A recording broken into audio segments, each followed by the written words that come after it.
First date conversations. Sometimes it's difficult, especially if you've met online and you've never met face to face. This is essentially a blind date. So it's important not to rehearse things in your head, but rather just kind of go with the flow and pay attention and listen. You can learn so much about somebody just by simply listening to what they say. And if there is a period of awkward silence, I suggest using hypotheticals. That's right. Hypotheticals are actually a great way to get to know somebody without being overly invasive with your questions. Like, if you could go to any planet, which one would you choose? Things like that. Because people tend to open up more if it's hypothetical.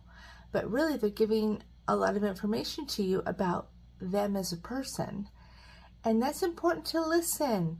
And the hypotheticals are great for that because you can come up with just about anything, what if this, what if that, what if you could, what if you could sit and have a conversation with anybody, who would it be?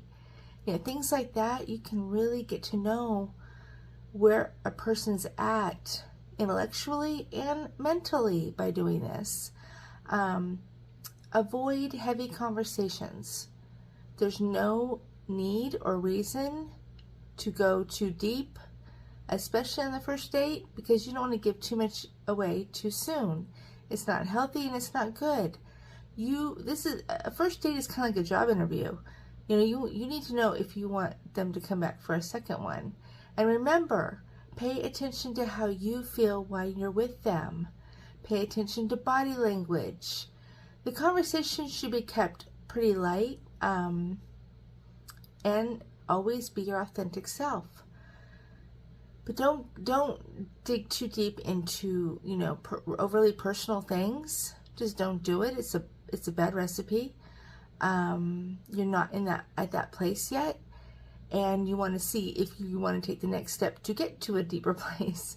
So don't waste too much time and energy on worrying about super deep things and getting all this information on somebody.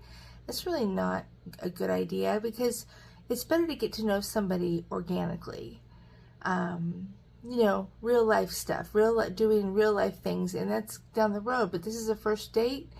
Keep it simple, keep it short. That's right. Don't take it too long. Not a good idea. And if you don't know what to talk about, like I said, pull out the hypotheticals. They work every time. And it's amazing how much you can learn from somebody about them and what they think and, where their head's at just by using hypotheticals. Try it. Good luck.